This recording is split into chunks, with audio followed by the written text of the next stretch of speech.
இது வந்து ஒரு அவேர்னஸ் வீடியோ. இத வந்து பார்த்துட்டு இருக்க சின்ன பசங்களா இருக்கட்டும், இல்ல பெரியவங்களா இருக்கட்டும் நோட் பண்ணிக்கங்க. என்னன்னா ரீசன்ட் ரிசர்ச்ல வந்து என்ன சொல்றாங்கன்னா, பிளாஸ்டிக் பாட்டில்ல தண்ணி குடிச்சவங்களையும், நார்மல் பாட்டில் அதாவது நார்மலா ஸ்டீலு இல்ல வெண்கல பாத்திரத்துல தண்ணி குடிச்சவங்களையும் வந்து கம்பேர் பண்ணி ஒரு டேட்டா எடுக்கிறாங்க. ஆல்ரெடி நம்மளுக்கு எல்லாமே தெரியும். பிளாஸ்டிக் பாட்டில்ல குடிச்சது வந்து இந்த ரிசர்ச் இதனால ஆச்சு. இதனால வந்து மைக்ரோ பிளாஸ்டிக்ஸ் உடம்புல இருக்கு, பிரெயின்ல இருக்கு. அதை பத்தின வீடியோ நானும் பேசியிருக்கேன்.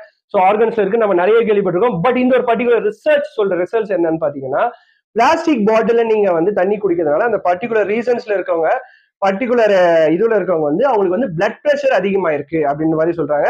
இதே நார்மல் கேன்ல தண்ணி குடிச்சவங்களுக்கு யாருக்குமே அந்த மாதிரி பிரச்சனை வரல. ஏன்னா யாருமே அவங்க மைக்ரோ பிளாஸ்டிக்ஸ் அவங்களோட உடம்புல கலக்கல அப்படின்றது ரொம்ப ஆச்சரியப்படக்கூடிய விஷயமா இருக்கு. ஸோ மூவிங் ஃபார்வர்ட் நம்ம பெரியோர்கள் நம்ம முன்னோர்கள் கத்துக் கொடுத்த மண்பானை இல்ல வந்து வெண்கலம் இல்ல வந்து ஏதாவது ஒரு ஸ்டீல் பாத்திரத்துல தண்ணி குடிச்சு நம்மளை நாமளே பாதுகாத்துப்போம்.